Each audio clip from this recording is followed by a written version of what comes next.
I'll tell you, we have decided that there will still be a virtual one in November and December.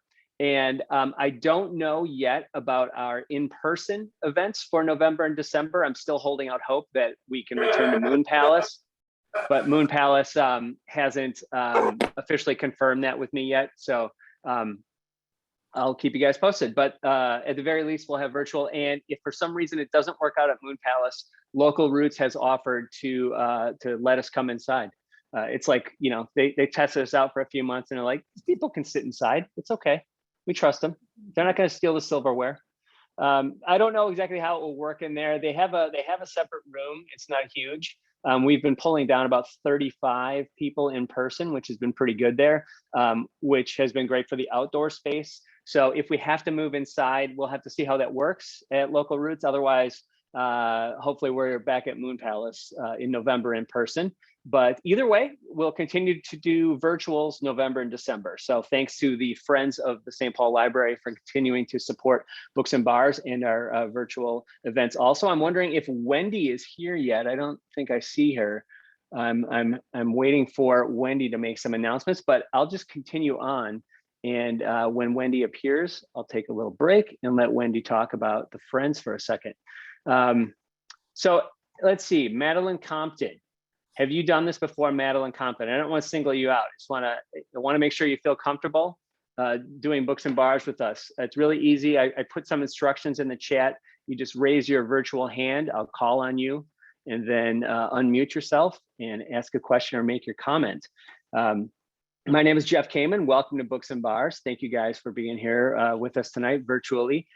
We have a nice tight-knit group, so everyone has a lot of opportunity to speak tonight. So feel free to make sure you get your thoughts about the book heard, and make sure that you know, we answer any questions you have or things you're wondering about. Don't leave the conversation without having that brought up tonight. So thanks again for being here. Let's see a little bit about tonight's author. I will share this. Charlotte McConaghy is an author and screenwriter based in Sydney, Australia. She holds a master's degree in screenwriting from the Australian Film, Television and Radio School and has published 8 young adult books in Australia, including the Chronicles of Kaya series. Has anyone read the Chronicles of Kaya? I'd be really interested to hear if you have. Feel free to share that tonight. I have not. Migrations, released in 2020, is her first adult novel and her US debut. Widely praised, reviewers have referred to Migrations as both adventure thriller and literary fiction. But what did you guys think about Charlotte McConaghy's Migrations? Anyone finish it recently and want to kick us off tonight? Maybe you can tell us, you know, for an icebreaker, if you're warming up, what the best thing you did all summer was, or what your favorite thing about this summer was, maybe what you're drinking tonight, what you'd give the book on Goodreads, any of these things to help ease you into the conversation tonight and talking about tonight's book. I see Majel's got her hand up. Majel, talk to us. I sometimes, Jeff, when you ask that question of who finished the book most recently, sometimes that's me, and I'm so happy about it. I finished it 15 minutes ago, and I'm so glad to be here with you all, like, to process this book, because I just left it, and the reason why I finished it 15 minutes ago was because I got past the chapter. Has everyone finished it? Well, Okay. there's always spoilers at Books and Bars, though. So, I know. If you want to take out your headphones now or something, or look away, but please continue. Yeah, I got to the part of the chapter where, I got to the part where Niall is killed in the automobile accident, and she's released from prison, and she reads the will, and there's even the thing about he wants his ashes to be with the Arctic terns if they're still migrating. And I was sobbing for like 2 of those chapters, just like total sobbing. I feel like this book just like reached into my heart and just like grabbed on and wouldn't let go. And that was 2 weeks ago. And I said, I can't. I was like, this feels so much. I'm having so many feelings. I was like, I have to put this down. And then I knew I needed to finish it for Books and Bars, so I made myself finish it because it's so good. And I can't. I would have never picked up this book, Jeff. And so I love it that, I would have never read this book. And it moved me. Like the way that she talks about grief, the way, just like, because there's so much to mourn. The end of the world, always leaving. Like they say, it's so, like she said in the book, it's so unfair to be born so able to love and so needing to leave. There was just so much grief and so much to mourn, and even when the bird was killed, I like almost cried when the bird died, the first one. And that she wrote it all so well that, I mean, I can't say enough, so I will stop there. Well, thank you, Majel. You're not the only person that has literally used the word sobbing for how they felt around that part of the book. I've listened to other people talk about it, and maybe tonight others will share that sentiment. I do feel that there is quite a range of emotions, and going over this book for tonight, I was really struck by just how much I think there is to talk about with it, and how many things happen, and how many different emotions are touched on in this book. So thank you for opening up and sharing that. And I'm so glad that you got that from it and that you're here with us tonight. I see Madeline has her hand up. Madeline Compton, may I unmute you? Talk to us, please. Hi, so thank you for calling me out at the beginning. This is my first book club I've ever tried. And of course it's virtual, so it's a little different. Awesome. But I appreciate you calling me out at the beginning. But welcome. Thanks for trying. Thank you.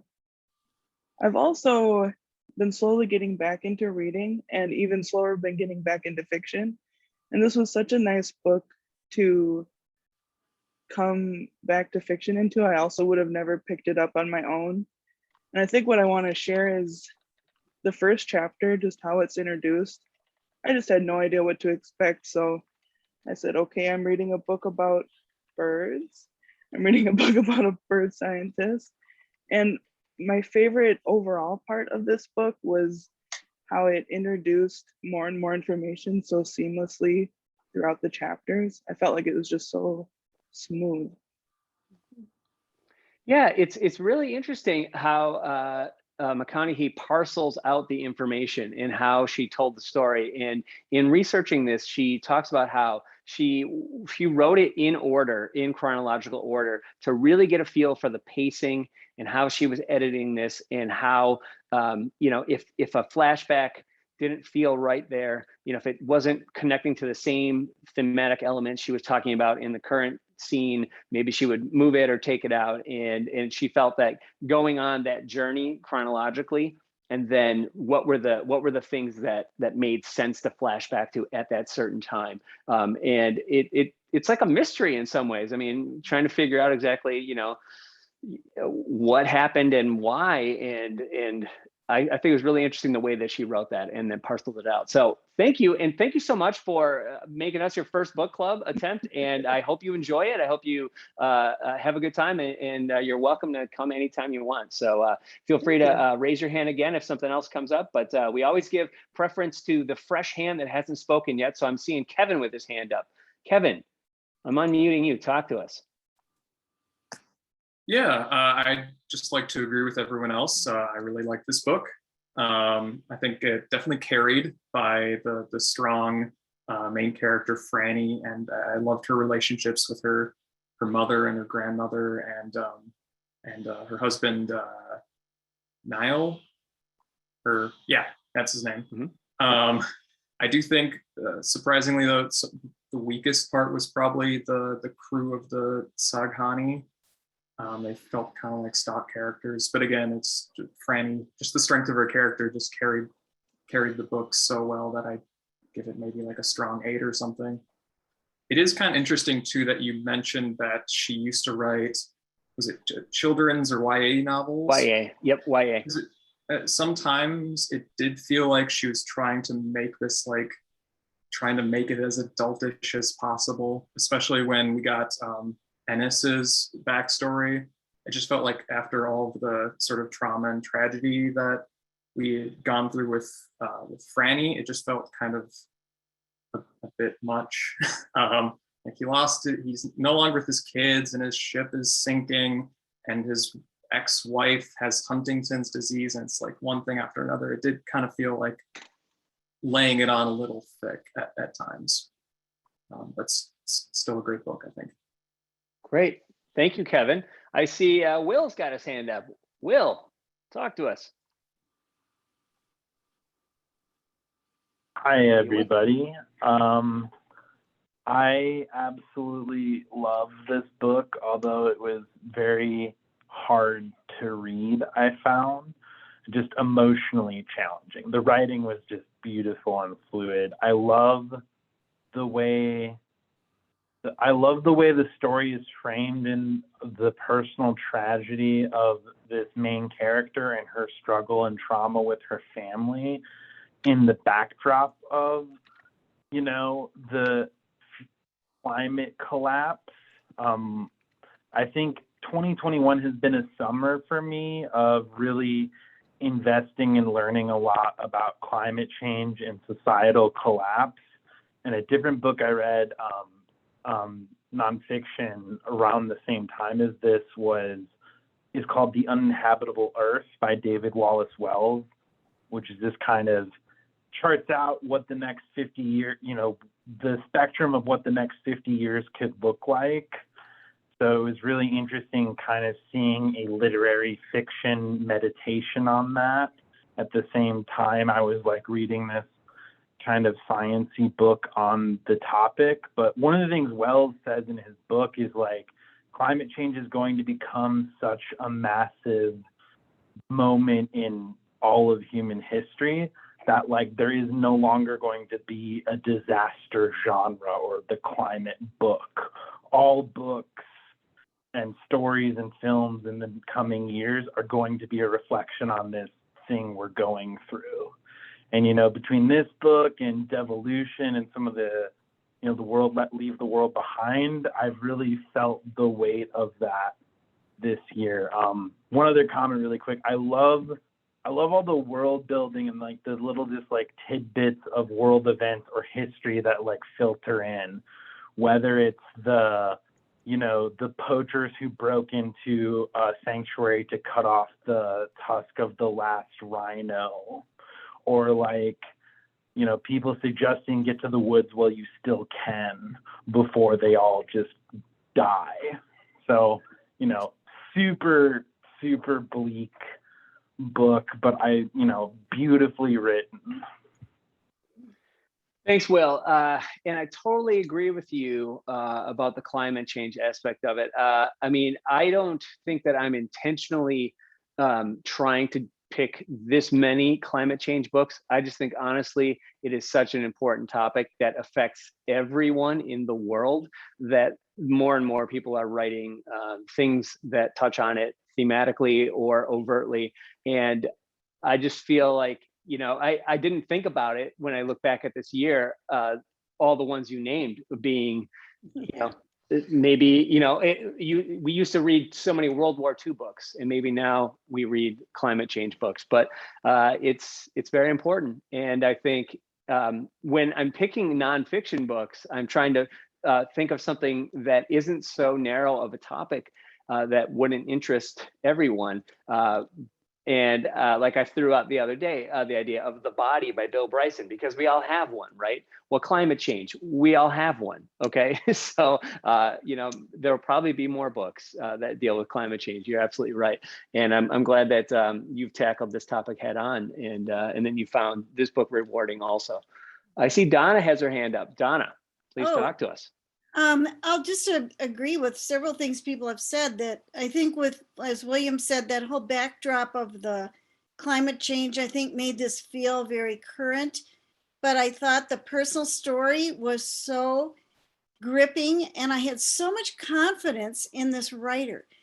Just even from the very beginning, I think like Majel, I kind of savored the chapters and I felt it was kind of a reward for me to kind of hold off reading it too quickly, because I knew that with each chapter, there would be this gradual revelation of not only the present kinds of things she was going through, but how did she meet her husband? How did they get married? What happened? What was the child? What happened with the child? And what happened with her parents. And then finally, with the letters, and that was all kind of mysterious. And is her husband alive or dead? And what happened there? And on the references to prison, what did she do? How did she end up in prison? And there were so many of those little threads that I thought the author had just the right pace of letting those details gradually emerge through the narrative. And in the meantime, describing what was happening in nature with such poetic beauty. I mean, it wasn't heavy-handed about the climate change, but just enough references to which different species were no longer in existence. And then there was the part later where there was one part, it was also a flashback where they were at that the place that was supposed to be kind of preserving the different species that were on the verge of going extinct. And, so there were those kinds of pieces in there, but we were mostly tied in with Franny and trying to get a grip on what was she so afraid of? Where did she get this urge to wander? Those beautiful comments from her husband, no, I knew you'd never leave me. I knew you were wandering, but you never left me. And how much, what the love there that was between them and so on. I did read one kind of interesting review in the New York Times that compared this in pretty specific ways to Moby Dick, which, and kind of talked about how it was such a triumph of a woman writing a book with a female character with this obsessive captain on the ship, and she was like the Ishmael, and it made me kind of want to go back and read Moby Dick. Not really, but just a little bit, just because they talked about all the ship. And I know was it Kevin or somebody said that they thought the parts on the ship were not quite as interesting, but the cast of characters on this ship was very apparent Moby Dick like, and learning the knots and the swabbing and the fish and all that, being up in the crow's nest. And anyway, I thought that was really pretty interesting. But anyway, and at the end, I thought it was just profound. I mean, to be there to find out that here it was about the ashes and all of that, which was part of the motivation of this whole thing. It was like, that just blew me away. I thought that was just fantastic. So thank you for picking this book. Donna, thank you for bringing up the Moby Dick comparison. I had it in my notes to bring that up when the hands were down. So thank you for bringing that up. I too need to, I kind of got, this could be like that, but I didn't see like the one-to-one comparisons, or I'm not as well versed in my Moby Dick. But I will say, if anyone wants a primer or a refresher of sorts on Moby Dick, there's a Netflix series called The Chair about an English department with Sandra Oh and Jay Duplass. It's quite a good, entertaining. Only 6 episodes. You crush it in a weekend. It's a fun watch, and there's an English professor trying to teach students like a new way to deal with the classics, and it's really fun to see what they do with Moby Dick and how they handle Moby Dick. If you've seen the show, you probably know what I'm talking about, but it's a fun scene or two about that that's worth a watch. Yeah, interested if anyone else can speak more to the Moby Dick comparisons or aspects of that. Feel free to raise your hand. But I see Kara is here from Miami. Kara, talk to us about Miami and whatever you got on the book. Well, Miami is very hot and very wet, and so I've spent a lot of time inside. But that's like, I'm not here to go to the beach. I'm here to eat Cuban food and be in air conditioning. So, All right. Yeah, so I'm a little bit more lukewarm on the book. I don't dislike it, but it didn't like capture me in the same way. I mean, I read a lot of like first person books, so I don't hate first person, but I did just sort of feel like for me personally, this would have worked better as a third person book, like in the third person, because of how like poetic her language is. I had a hard time taking Franny like as seriously as a protagonist, because she like talked about her life in the same way that like, I don't know, J.R.R. Tolkien talks about like Lord of the Rings. Like it just felt like so like epic and involved about her own life. And so I just kind of like it made her feel less real of a person to me, I guess. Whereas like I think it was great writing and I like the poetry, but I don't know. There was like this weird disconnect with her character because of like how she talked about herself. And then I also feel like I walk this line all the time where I try not to like think too deeply about climate change because I have like climate despair. And so this book was like not helpful for dealing with that at all. So like that part did move me. Like I did like feel deeply upset when the bird died. I didn't feel like upset at all really about her and her husband because I didn't really get connected to that relationship. But like the animal stuff was really sad, but then also there were like details that bothered me where it was like, oh, you could have done a little bit more research from like a scientist standpoint. Like her husband is supposed to be a scientist, but like he's like, oh, don't touch the egg. The bird will like smell it and know that it's not like its baby anymore. And I'm like, birds can't smell. Like that's like a old wives' tale. Like you didn't do like a little bit of research. And then they had this point that was supposed to be profound about how humans are just saving the species that are most integral to our survival. And I'm like, that's like not like that viewpoint is also centering humans. Like the reason why scientists will prioritize like certain creatures isn't just for humanity's survival, it's for the survival of other species as well. Like there are certain species that are like important to our survival, but if they're important to our survival, they're also important to like every other animal survival. So there were just these like ecological like statements that were made, and I was just like, that's like not accurate. And so sometimes that took me out of it too, because like they're supposed to be like environmental scientists and biologists and stuff. But all in all, I liked it. I'm glad you picked it, Jeff, because I never would have read this if not for Books and Bars. And I don't regret reading it at all. I just, yeah, it didn't resonate with me in the same way that it resonated with other people. And I didn't really want to read a book that was hugely depressing. And this is what this book was. Well, sorry about that. I hope you can enjoy Miami and maybe, you know, get out of the air conditioning and just see the city. And then maybe that'll be a little less depressing. I'm glad you bring up, though, the idea of saving certain species and not others, and saving the ones that are, you know, deemed more important for humans.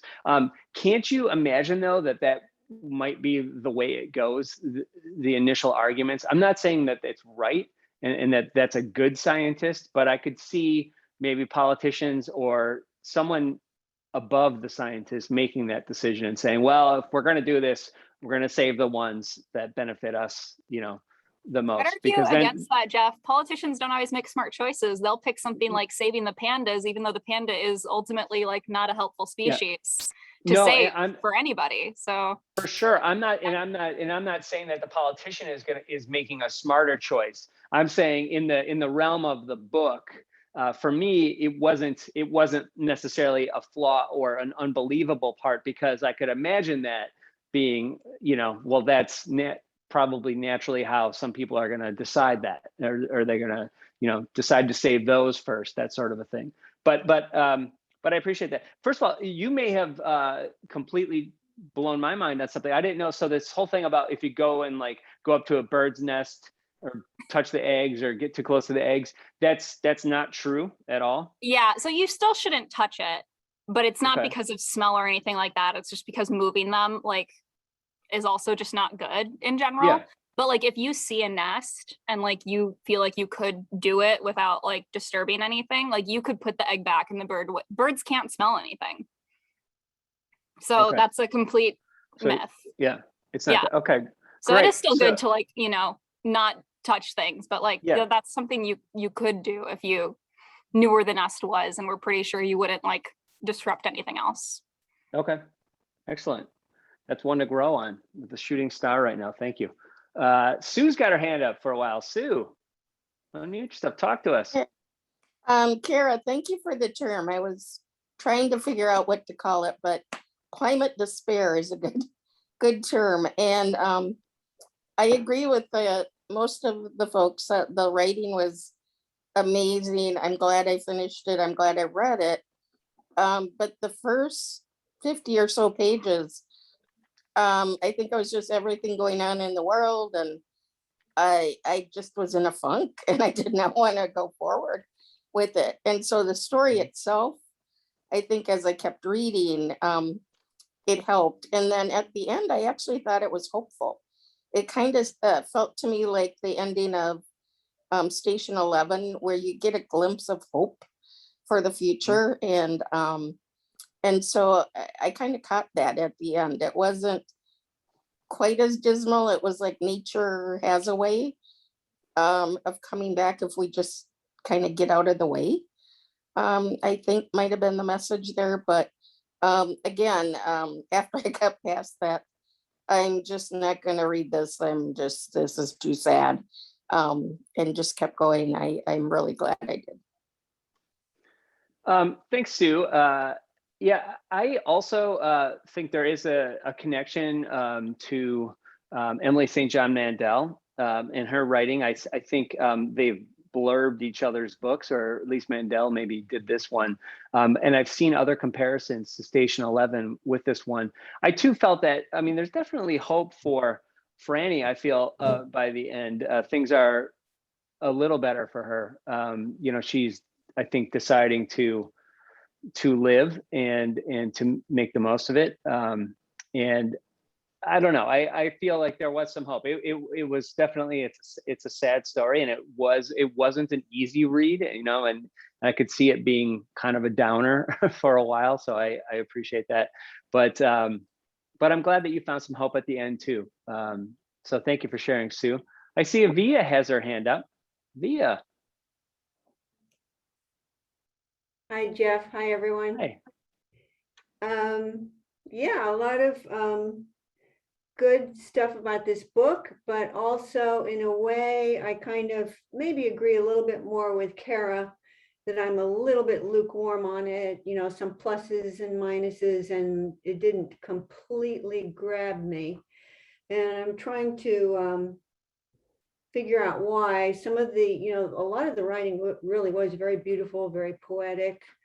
But I think as a whole, from just getting engaged in a story, I became too conscious of the writing at some point, where it felt, in some instances, the writing felt a little too self-important.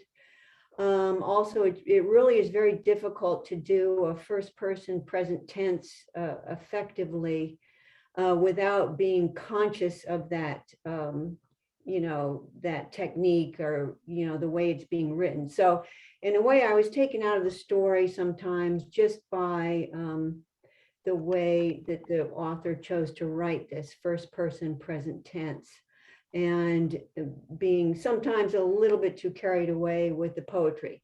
But yeah, so there's that aspect of that. But I agree very much with what Donna said about the structure. I thought I did enjoy the flashbacks and the suspense, and I thought the author did that very well. I always kind of knew where I was. I mean, she did have the subheadings, so you knew where you were and what year you were in. But yeah, there was suspense thrown in. There were a few red herrings thrown in there, because you were, throughout the book, you were wondering why she was in prison for murder. Like, who the heck did she murder? And, you know, the little red herring with the football uniforms, and you're starting to think, oh, maybe she murdered some kids. Why would she do that? You know, that seems very strange, football uniforms. So that kind of stuff kind of kept you going and interested in it. And then at a certain point, I did feel, I think maybe about halfway through, I was starting to feel that her husband was dead. I just, you know, I was beginning to suspect that. And so I did want to stick around to see if my suspicion was true at the end of the book. And interestingly, it looked like the character Ennis was suspecting that and coming to that conclusion also at some point, because then he does reveal at the end of the book, hey, yeah, I know he's dead. So that was interesting. I agree with, I think it was Kevin said that he thought that the bit about Ennis at the end was a little bit far-fetched. And I felt that that was just too much, because I'm thinking, here's this guy, you know, we finally hear his story that his wife is dying, but he has 2 children and his wife told him to leave. And I'm thinking to myself, there's parents here. Would you leave your children and go off with a woman that you've only known for maybe several months and go down to Antarctica on possibly a suicide kind of a trip? I mean, it seemed a little bit too much to me, unbelievable to me that Ennis would do that. He said at the end of the book, well, I just didn't want you to do this alone. So what does that mean? Does he suspect that she's on a suicide mission, that she's going to go dunk herself in Antarctica under the ice and kill herself? It's a little bit, that's a little bit left to your imagination. But on the other hand, it's pretty clear that he put out an emergency signal so that they wouldn't die. He was not trying to kill himself and herself. But anyway, that whole storyline was just a little bit far-fetched, as well as the fact that Franny seems to be able to survive these sub-zero dunks in the water, just a little bit hard to believe. And in many ways, she was a very tragic character. She had a very depressing story. There were many aspects of her character I felt a little bit unlikable. And so for that reason, I wasn't completely in love with this book, but I am very glad that I read it. I thought that as I said, a lot of the writing was very beautiful. It was very interesting, very different story. I felt that it was a little bit less of a real climate change book and more of a kind of, that's the backdrop for the story of this particular woman. So yeah, that's pretty much it in a nutshell. I kind of some thumbs up and some thumbs down, kind of a middle of the road for me. Thanks, Mia. I like you hit a lot of points, addressed a lot of things. I remember reading somewhere, someone had a good defense for her being able to handle the Arctic waters. Like it's sort of set up that she has some experience with, being in the water a lot. But yeah, as far as like a parent leaving their children like that, I mean, personally, I wouldn't. I always reminded of the story, the classic film Close Encounters of the Third Kind. Big spoiler coming for that one. Richard Dreyfuss, the parent in there, he leaves and he leaves his family, he leaves his kids at the end and goes with the aliens. And Spielberg has said that he never would have written it that way. He never would have done that again. Now that he's a parent, he's like, it's just not believable. He's like, I couldn't write that. I don't believe it. I don't believe he would have done that. Some people may disagree, but just an example that stands out to me of when someone talks about like going on this adventure or something, or like leaving their kids behind. Spielberg is the one who wrote it one way, everyone loved it, and then he said, it's a lie, it's false. Once you have kids, I don't believe it. I wouldn't have done that. And that's just me too. I agree, because I agree with Spielberg on everything is pretty much what I do. So you guys just know that about me. That's how, like, I'll be at the West Side Story first in line. I'll probably have free tickets to give you guys. So keep watching our Facebook page for more free movie tickets. But we got a lot of hands popping up while Leah was talking, including some returning favorites like Majel. Majel, talk to us. I want tickets to West Side Story. Can I have those? Well, Yeah. I don't have them yet. Those Okay. won't be until December. I'm currently Okay. offering tickets to The Eyes of Tammy Faye, about Tammy Faye Baker, starring Jessica Chastain and Andrew Garfield. If you remember and that's currently the free tickets I have for you. I can put the link right now in the chat if you'd like. Oh, for what date?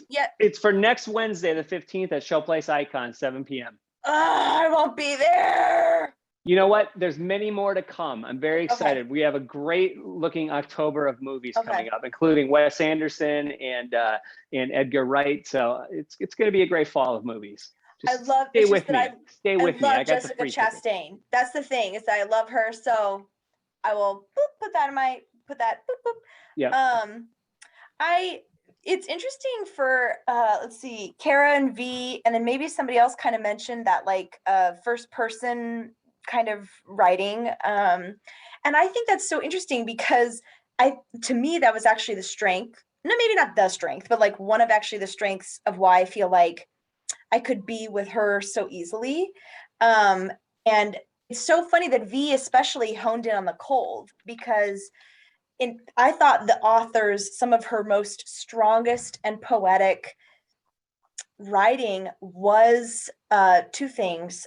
Franny's experience of the cold and Franny's experience of flight. And maybe it's because like in terms of the cold, I run in the really, really cold. Like I run in -20, -30. The coldest I've ever run in is -30. But I run in the cold, and then I have folks who do Wim Hof in my life. And if anybody, whatever, it's just, there's people who do it for therapy, whatever. The idea is though, is that you can build tolerance to getting into these really cold Right. lakes. And people really do, and they can stay in the cold water for a long time doing Wim Hof. And people do it here in Minnesota, which is then it's like so easy to do in the winter.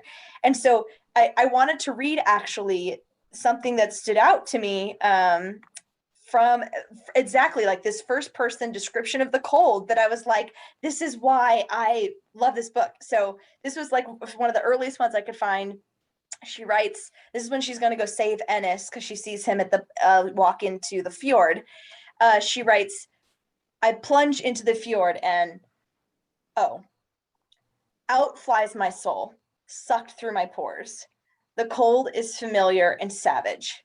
I've always been good at cold. I used to swim in it twice a day, but it's been so long that I've forgotten. I've become soft to it. It just felt like I was like, yes, that just feels exactly.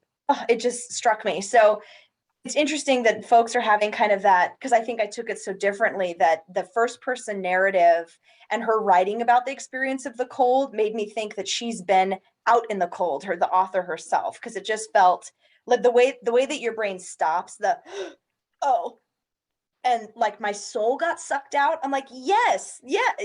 And like becoming soft to the cold, like I totally experienced that, because then when it gets cold in the winter and I go on for my first run, I'm like, how am I not tolerant of this again? And it takes me a while to build back up to it.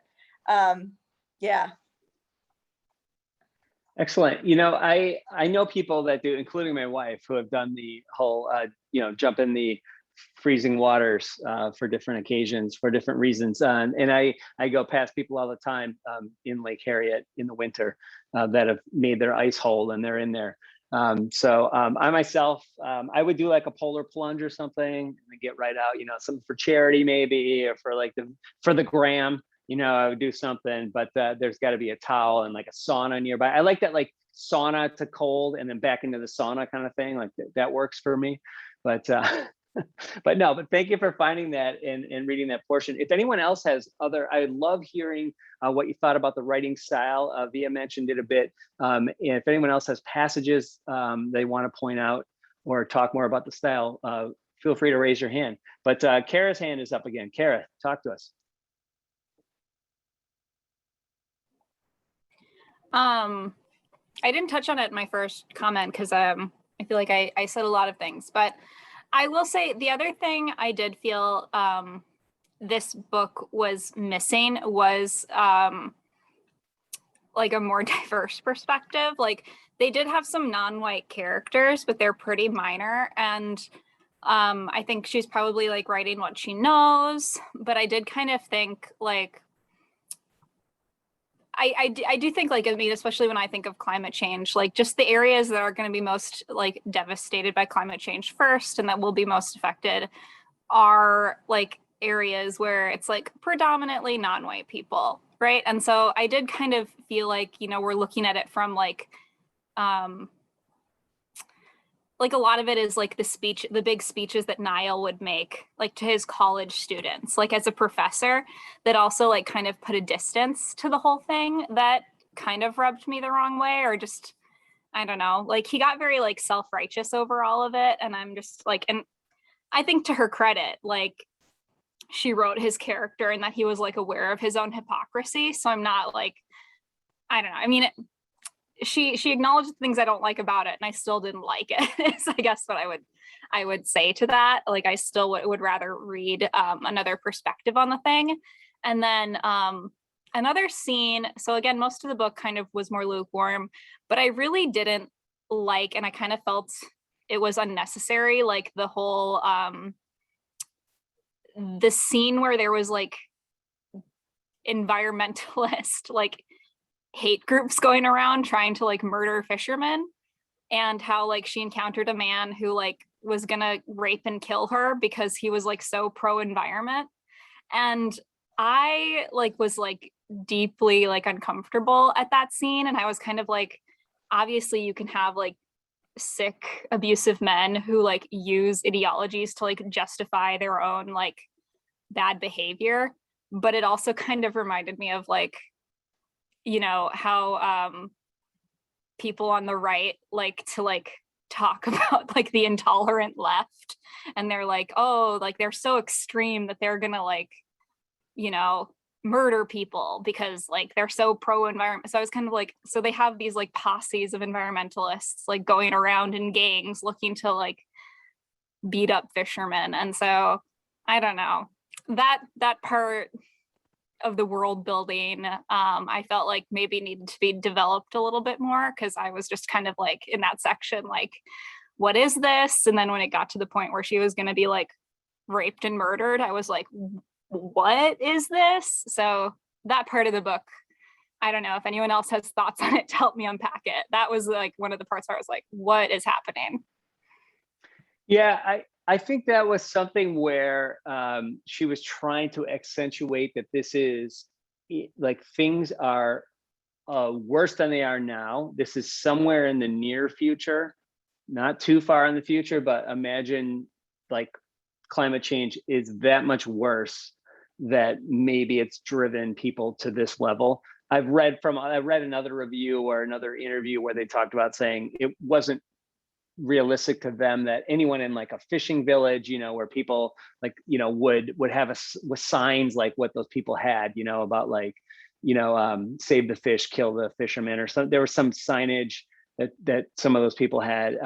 It seemed really extreme. I don't know what the point maybe she was trying to make by making it so extreme. If anyone has thoughts on that, feel free to raise your hand. I see Kevin's got his hand up though. Kevin, talk to us. Yeah, I'll agree with Kara and say that I thought the world building at times was a bit lacking, and I think it could have used, if not more perspectives, just more information about what else was going on. Because we know, I think it's like all the rainforests are gone, and it's like the deserts are so hot, lizards can't live there anymore. And it'd be interesting to see like what's going on in those in between the tropics, and you'd think that the northern regions would be more affected by, say, like climate refugees or something, where there was really no indication that any of that was happening, which felt odd. And then another thing was I was wondering if I thought it odd also that people were saying that Niall's death was like a twist, where it felt really, I don't know if I just guessed it really early on accident, or if it was more signposted, but it did feel like the minute the letters were introduced, I thought, oh, they're symbolic letters to her dead husband. And I just assumed that he was dead from there on, 100%. I've never even, considered that he was alive at all. Yeah, I too thought these are letters to a dead man, and fairly early on, but I still like the way it was eventually, you know, how we came around to it. But yeah, thanks, Kevin. Donna, your hand's up. Oh, yeah, I just wanted to comment on Kara's point. I think it's such an interesting perspective on this, and it's certainly something I hadn't thought about. But I do feel that it was purposely kind of narrow.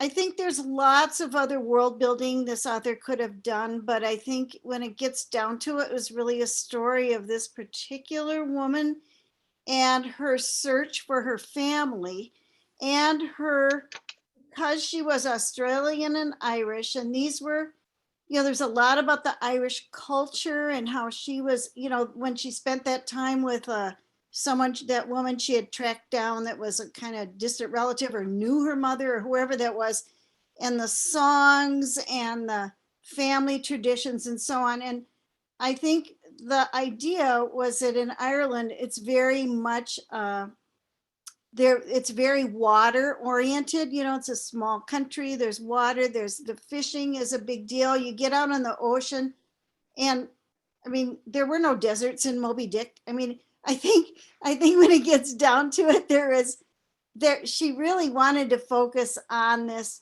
voyage, and the voyage it was about the fish and it was about the birds, and she really stuck to that. And she didn't veer off other than just a few references to mammals and other animals like that. But I kind of liked that part of it, that it was really about a personal journey.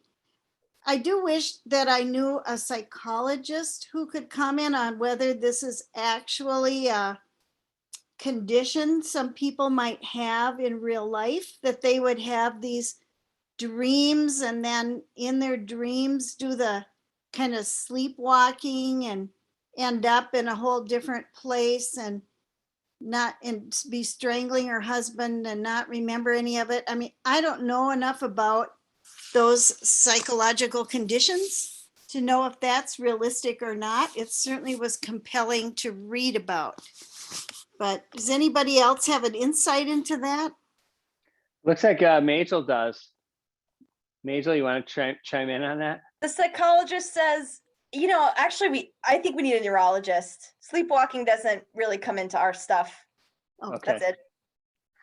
I've heard of things like that. I don't know about the choking somebody out, but I've definitely heard of extreme sleepwalking cases where, you end up doing things or ending up in places that you don't know about. I was watching a documentary about sleep disorders the other night, and there were some similar to that, but not necessarily to the level of possibly killing somebody. But I don't know. That part didn't seem completely implausible to me personally. But Will, your hand is up. What do you got?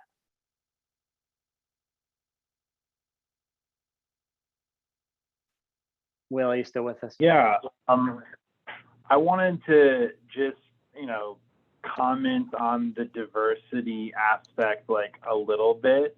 I do agree there is not a lot of like racial diversity in the lineup of this book. I did really appreciate spending a lot of time with the fishermen and or I guess fisher persons and figuring out, like learning about their livelihood and like their lifestyle. Cause like, I do think that like, fishing villages, people who depend on commercial fishing, like those are absolutely, first world people in first world regions that are going to absolutely be devastated by the incoming climate change. I also think like in Western literature, and we kind of talked about Moby Dick a little, there's also like Old Man and the Sea. There's a really long, deep romantic tradition with just the ocean and fishing and like how noble and a great like masculine thing this is.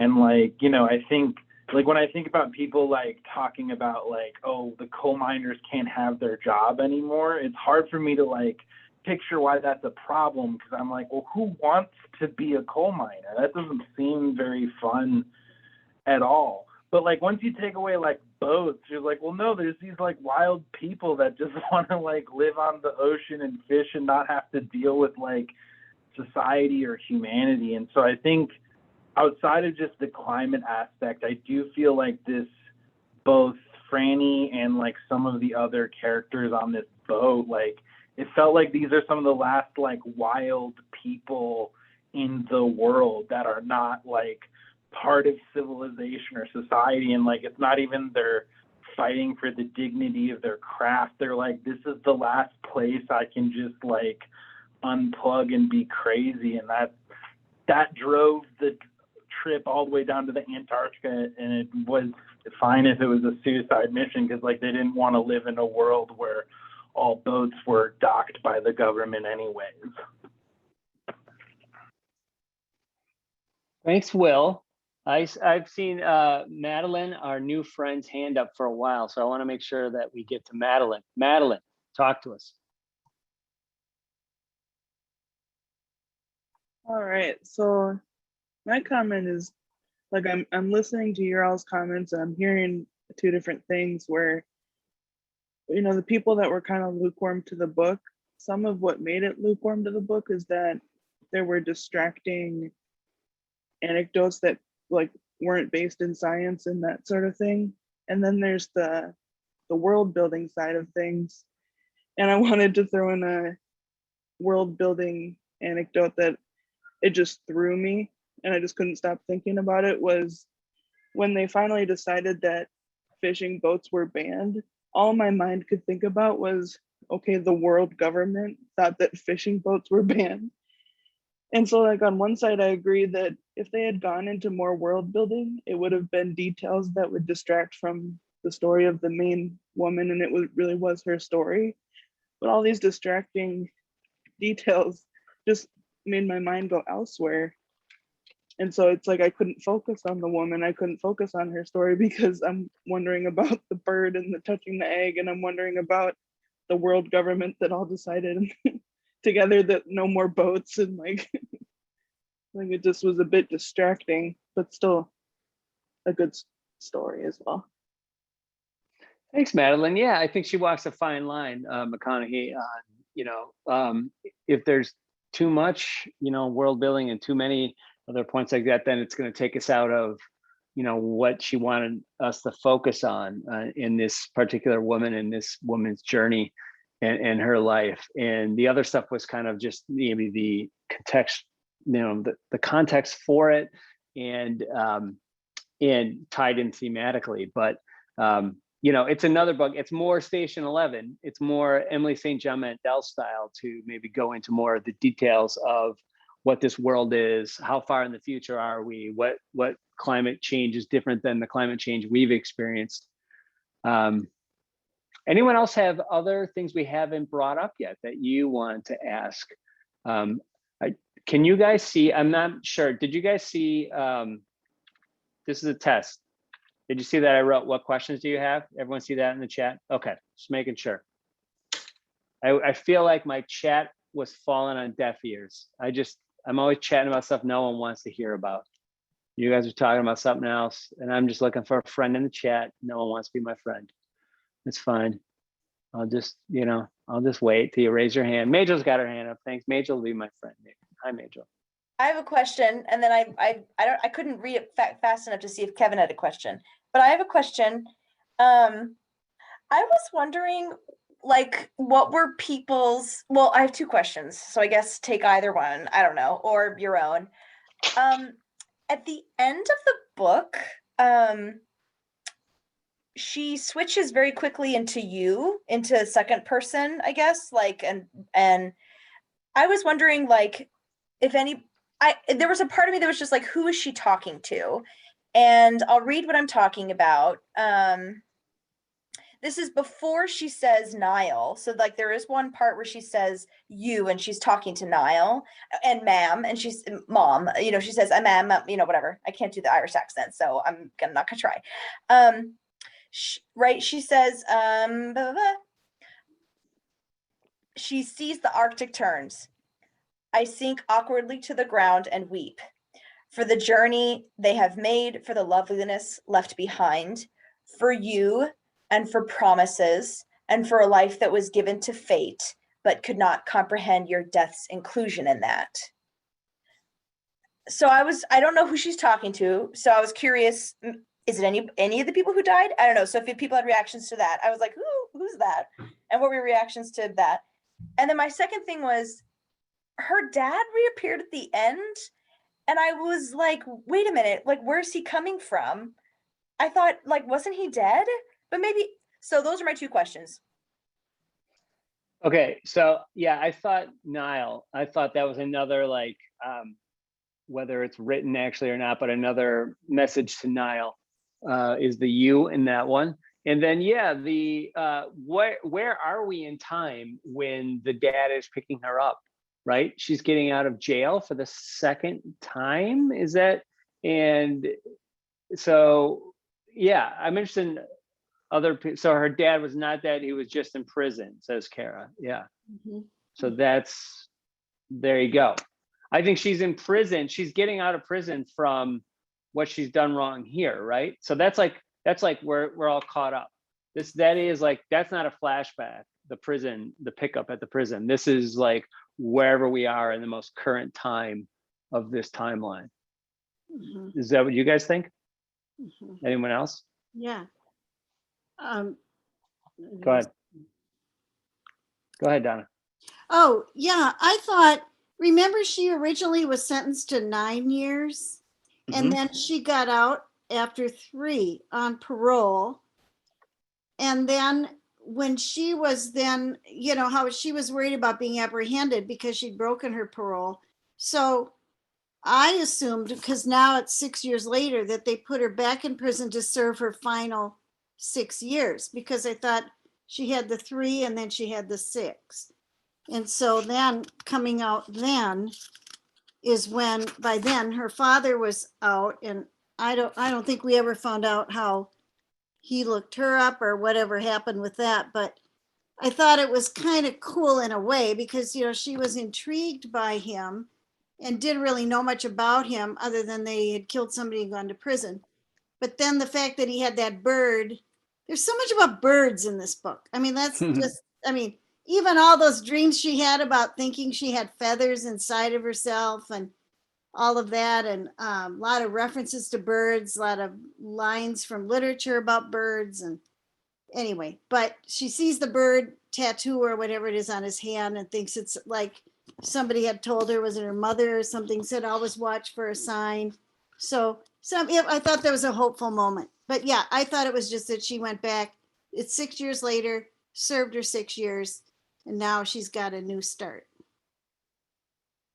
Excellent. Via.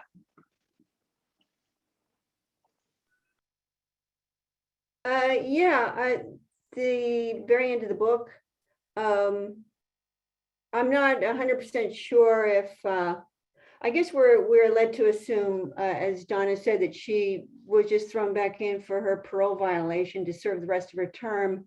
Although there was also that open question, did they ever get her for that stabbing that guy when she was attacked, or, if that was part of it as well. But they certainly could have put her in for the rest of her term for the parole violation for wandering the world and leaving, the jurisdiction. But I felt that was another slightly far-fetched moment at the very end of the book. I mean, it's very nice, a very nice way to wrap it all up, that there's going to be this reconciliation with her father, but she never knew him her whole life, and then all of a sudden he shows up. It seemed, there's no development of that at all, so that it felt to me just a little bit too convenient at the end of the book. So that's my feelings about that. The only other question I had to throw out to the group might be, I'm wondering if there's any kind of mythological references in this book. I know that the name of this ship means raven, which I think ravens are associated with prophecy or bad omens and so forth. Maybe she was trying to make a statement with that, but I'm wondering if anyone else noticed anything else in the book. I haven't really thought about it, but it just came to mind just now. I wondered if anyone saw any angles in the book on that. Good question. If anyone has thoughts on that, please raise your hand. I see Kara is ready with something though. From Miami. Well, I was going to comment on like the dad at the end. I mean, I think it did close it like maybe a little too neatly. So I think that's like a fair comparison.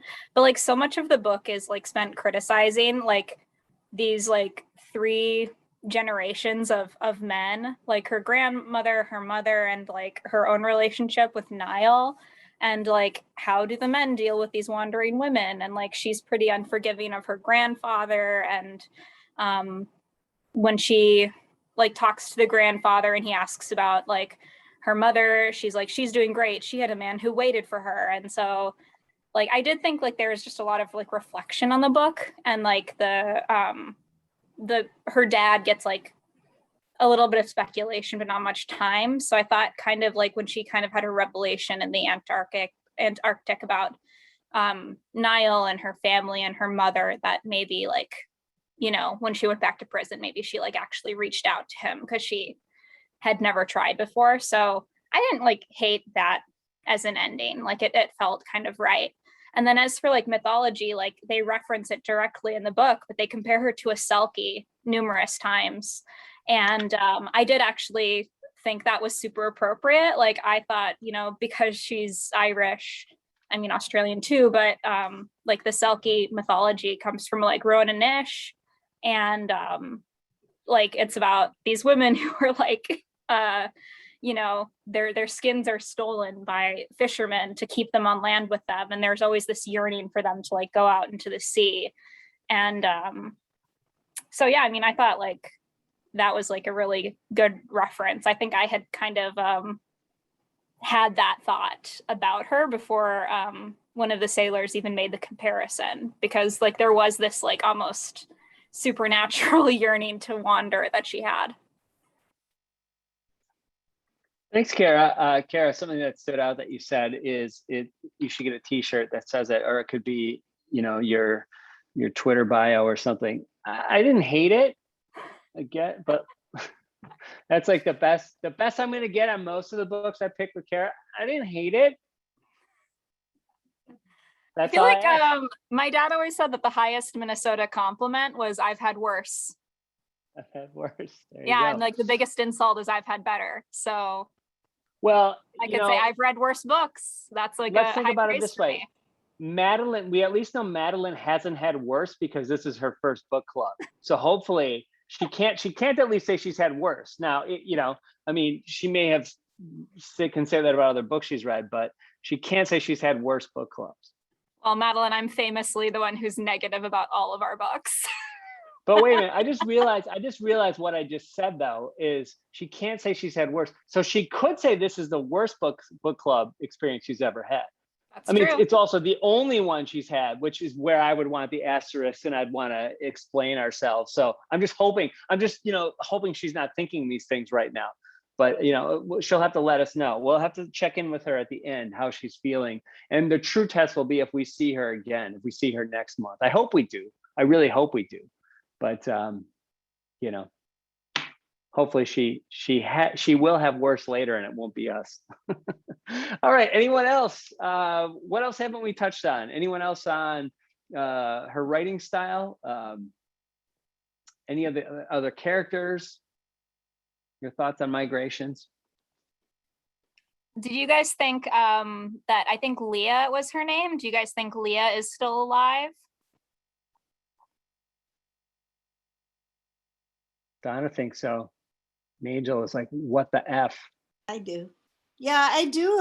I think she was such a strong person. And, you know, there was a part early in the book where they talked about all the people on the ship were kind of misfits, and maybe what they loved about being at sea is that they really didn't have much on shore that was satisfying to them, and so they could live free out on the boat. But when you were talking earlier, Kara, about diversity in the book, I thought it was kind of cool that they had the mechanic of the ship be a woman and be a Black woman, and then possibly gay. I mean, it was kind of like they were just, you know, I thought she was such a strong fighter that I think probably all the people on that ship might not be happy on land, but they'd get back to some job on the water and would survive.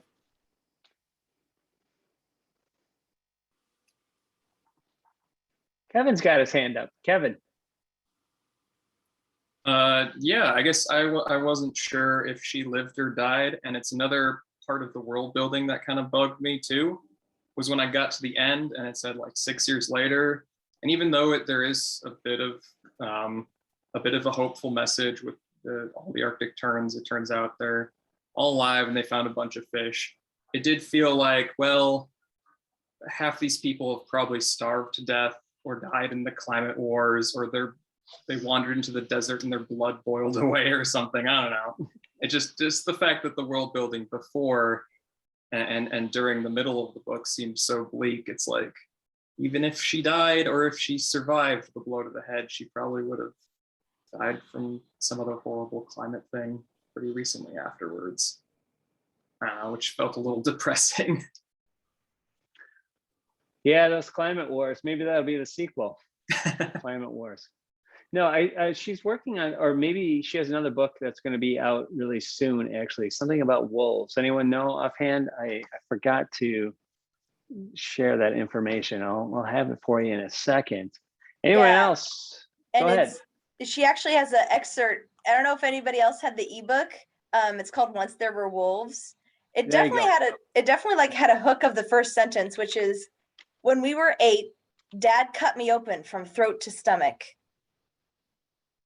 Ooh. Once There Were Wolves. That's All the right. book. 4.32 on Goodreads. That's pretty high. A pulse-pounding new novel set in the wild Scottish Highlands. Inti Flynn arrives in Scotland with her twin sister Aggie to lead a team of biologists tasked with reintroducing 14 gray wolves into the remote Highlands. She hopes to heal not only the dying landscape, but Aggie too, unmade by the terrible secrets that drove the sisters out of Alaska. I'll stop there. No spoilers. Who'd read it? All right, that's a majority. That's pretty good. Anyone else on migrations though? And what was Charlotte trying to say with this one? Other than maybe the obvious climate change message, what do you think she was trying to relate with the story of Franny and stories of her past and all of her mistakes or ups and downs? Does Franny get, I mean, you feel redemption for her at the end? I mean, is it, I don't know. What do you think Charlotte McConaghy is trying to say through the Franny character in this story? Anyone? Any takeaways? Angel.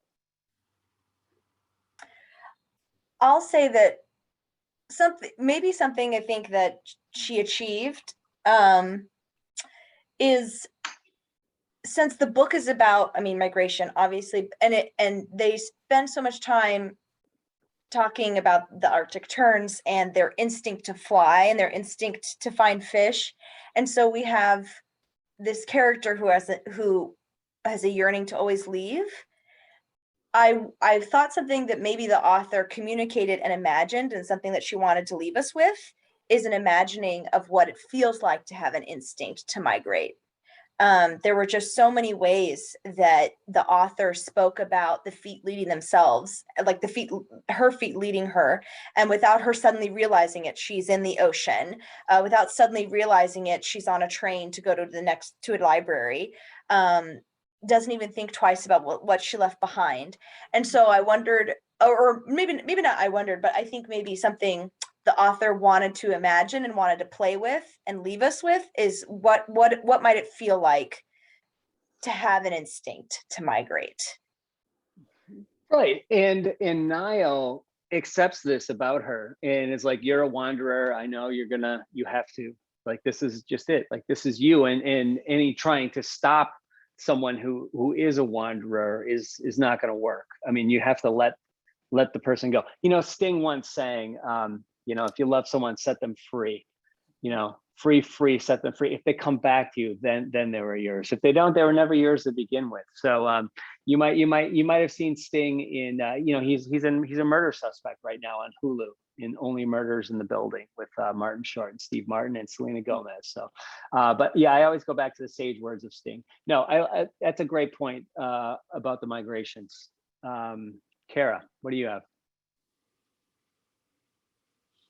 I will second that Only Murders in the Building is like an excellent show. Really? At least you guys like watched my shows. You might not like my Yeah. book picks, but Kara likes my shows.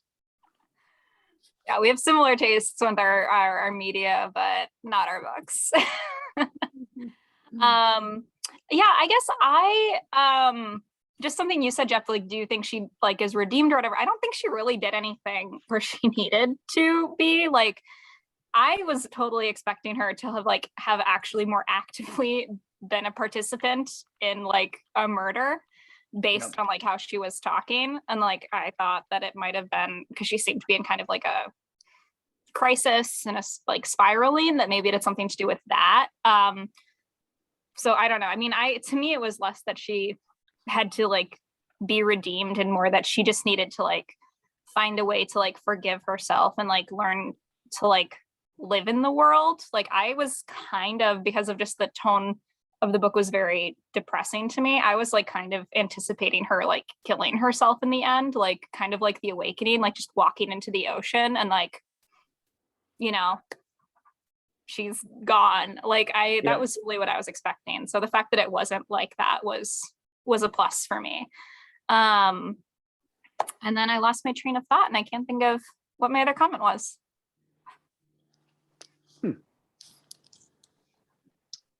Anyone else have anything else on migrations that we haven't touched on? Any questions about our upcoming books or schedule or anything else in general?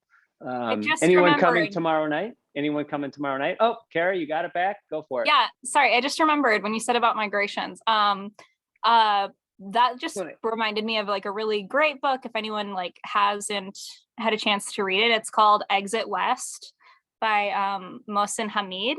It's a really good book. Like, honestly, I don't know what, like the title Migrations kind of like reminded me of it, even though they're both like very different. But that one's more about like refugees, and it's more about like how borders are artificial and that there is just a natural like migratory element to like our species. Like we're not just meant to like always stay in one place and in like one nation. And so it's a really great book. It's like a short read. I would really recommend it. Exit West. Speaking of the title, for some reason in the UK and in her native Australia, this book is actually called The Last Migration. McConaghy herself prefers Migrations as the title. That was her intended title, but she couldn't control the fact that for whatever reason in those two countries, in the UK and in Australia, it was changed to The Last Migration. I think in Korea, they're changing it to Climate Wars, Revenge of the Terns. And they're tweaking it just a little bit. It's going to be in 3D. It's going to be very exciting. You should check it out.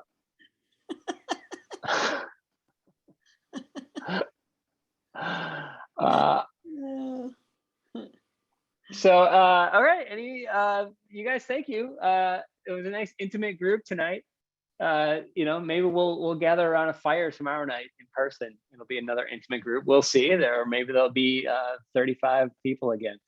Who knows? But we are meeting tomorrow night at Local Roots, and then we're meeting in early October, Zoom and in person, for The Guest List by Lucy Foley. It is a murder mystery, and it is. I just finished it, and I think you guys will enjoy it. I think it'll provide some discussion. And then we took a vote, and you guys picked Transcendent Kingdom, overwhelming *1 pick on our vote. So Transcendent Kingdom by Ya Jessie. We've read her before and enjoyed Homecoming. Drawing a blank for a second. I'm not prepared, but. Her new one, Transcendent Kingdom. You had it. Homegoing. And her new one, Transcendent Kingdom, out in paperback, and we'll do that for November. And hopefully we'll have both virtual and in person.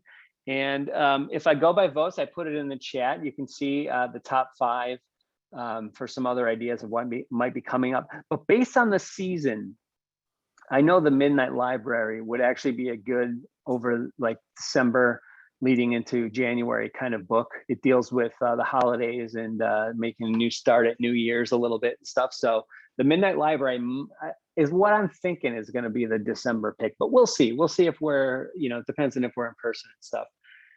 Otherwise, the ones that are in the top 5 we'll get to, I'm pretty sure, eventually. And the other ones there were like the, top 10 still. And then I have a link there where you can buy the books from our bookshop, and you can see some of the other ones that I've put in there, some other ideas. I'm still looking for a really good nonfiction pick. Like I mentioned, The Body. This Is Your Brain on Music is another nonfiction one I have in there that got some votes. But I'm still taking ideas, so keep sending them. Thank you guys, and I'll see you soon. Good night. Thank you, Jeff. Thanks. You're welcome. Thanks, Jeff. Bye, everybody.